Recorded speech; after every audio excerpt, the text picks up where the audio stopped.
Kamala Harris is literally the person in the United States of America who is in charge of AI policy. Right. And I'm quite certain the woman cannot spell AI. Yes. So.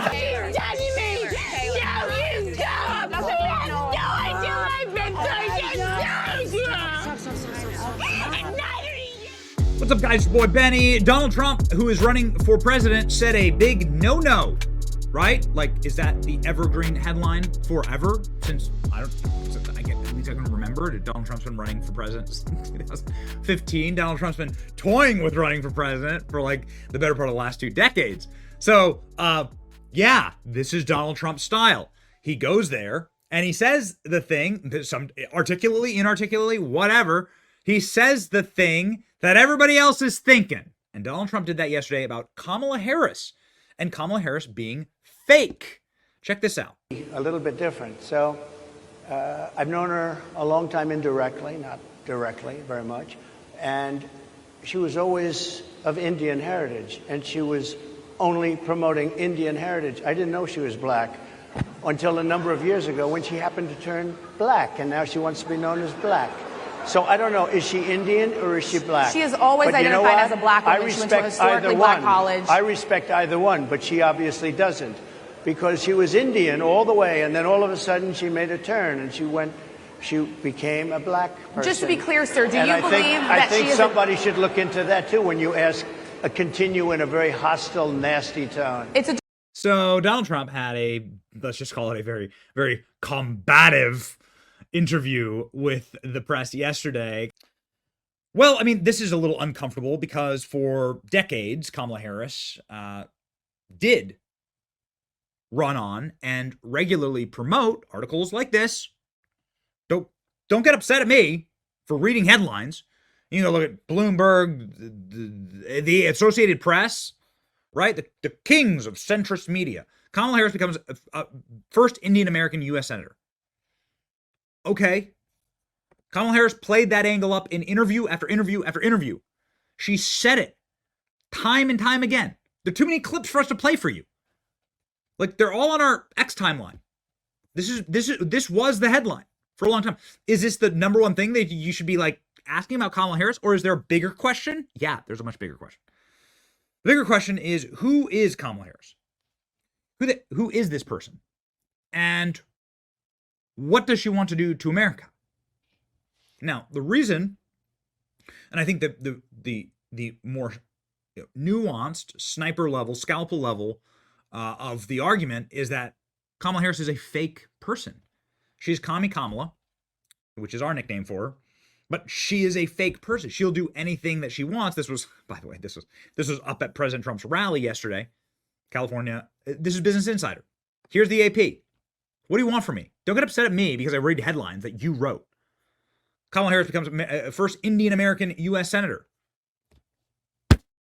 You're the one who wrote the headlines, all right? You're upset that people noticed the headlines you wrote, and the millions of interviews you did from that angle.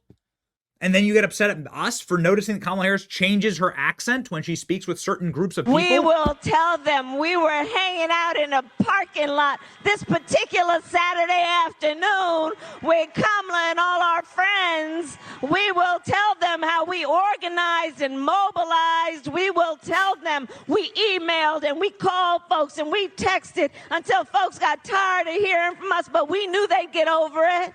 Because you see, Fayetteville, when we get this thing done on Tuesday, Joe Biden and I are about to get rid of that tax bill. To reject the false notion that suggests you're either in favor of the Second Amendment or you want to take everyone's guns away, when in fact it's just reasonable. I support the Second Amendment, but it's reasonable to say we need an assault weapons ban. It's reasonable to say we need universal background checks, that we need red flag laws. It's reasonable to say that if you want to deal with violence in the community, you also got to understand it's not only about mass shooting situations, which are horrific, and it's about everyday gun violence. Oh, this is my favorite. I just got to go with this one. I said to the congressman, I didn't know he could preach like that. All right. So a lot of people are saying that she's just fake. I don't think that it's particularly instructive to to play identity politics game with the left, who's going to win that game 100 times out of 100. It's a game that I don't like playing because it is such a regressive game. Instead of let's just judge people by their character, let's judge everybody by the color of their skin. And what that means to us, what we've decided that color means. It's incredibly regressive. Somebody who is the son of immigrants, who did run for president, and did actually literally run for president in a primary rally, instead of just being anointed queen, as Kamala Harris is Vivek Ramaswamy. And Vivek Ramaswamy is singing a bit of a different tune here. Many Indian Americans in the U.S. are indeed somewhat offended by the way Kamala Harris has suddenly cast aside her Indian American side of her identity. This was sort of what the person I wanted to hear from yesterday, right? Because I had a feeling Vivek would come correct with with commentary here, and here he is. All right. Vivek, I want to give you a chance to react to that. No doubt it's going to get attention. It already is. Yeah, so look, on a very personal level, my parents were immigrants to this country, legal immigrants from southern India. Very same part of India that her mother also immigrated from. I think it's a hard fact, Martha, it's just a fact, whether you like it or not, that many Indian Americans in the United States are indeed somewhat offended by the way Kamala has suddenly cast aside the Indian American side of her identity. She leaned into it when she ran for office in California. Big Asian American and Indian American population. So she wore that when it was convenient. She's wearing a different identity now when it's politically convenient on a national stage. Personally, I don't think we should be relying on these ethnic identities at all. We're actually American. And the problem is when you're Kamala Harris and you actually do lean into your identity politics, then you open the door to that type of criticism. But if you ask me, that shouldn't be how this election is decided one way or another. It should be decided on our own identity as Americans and what our vision is for the future of the country. And the number one thing missing in Kamala Harris's candidacy is that she lacks that vision for the country. That's what we got to focus on. Okay. Very interesting to hear from you and to hear your call for a reset in your party. Vivek, as ever, right? Rings like a bell. Vivek this morning has been saying, and man, this thing flew. 3.2 million views. Holy cannoli. Give it a little bit of love there. Why not? Yeah, why not? Because I think we love it. Here you go. Just like my own tweet. That's shameless. We're shameless on this program. 3.2 million views, 20,000 people posted this, including Vivek, saying, truth hurts sometimes. But Vivek also following up this morning with commentary. Here we go. Commentary on Kamala Harris. Hard truth is we need a massive reset right now. The criticism of Kamala Harris mounting a coup on Joe Biden isn't landing. Neither is the claim that she covered up Biden's cognitive decline. None of that matters to voters now. We need to offer up our vision for America. It's the only way going to win this election.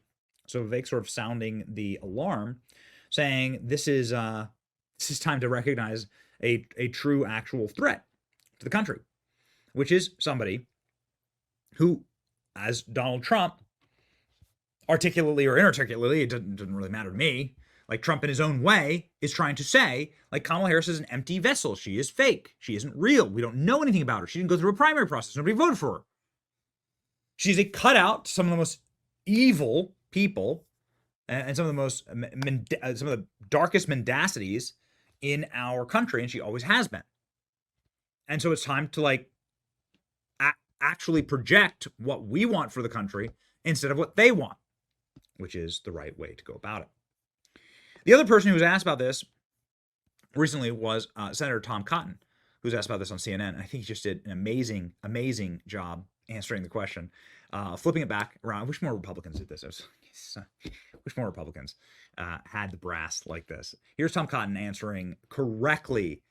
Finally, a Republican that doesn't get boxed into a corner over these gotcha questions. Go. How does her changing her views on her policy justify having the Republican nominee questioning her race? Does that increase or decrease your party's chances of winning in November? Well, Caitlin, you haven't had that conversation with Kamala Harris because she's been hiding out. I want to have this conversation with you, Senator. Just like Joe Biden hid out before her. And my point is, when are you and the rest of the media going to demand that Kamala Harris come out and answer questions in an unscripted format about where she stands for this country, as opposed to continuing to focus on what Donald Trump said today? 4 years ago, Joe Biden said, if you don't vote for him, you ain't black. Could you imagine a more insulting comment? Joe Biden is presuming to judge the political views of 1/8 of our fellow citizens based on their skin color. Did you ever ask Kamala Harris to condemn his remarks? There are Did you ever ask him or ask her if that was racist? This is a question. You're a Republican senator, so I want to ask you about the Republican nominee. Did you ask Kamala Harris? Caitlin, did you ask Kamala Harris why she's willing to serve as vice president for a man she essentially called racist and a segregationist? Have you or anyone else in the media asked Kamala Harris those questions, Caitlin? Senator, trust me, I covered the Biden-Harris White House. We obviously have asked for her to come on, but my question is for you about this. Donald Trump's pick for VP once questioned whether he was America's Hitler.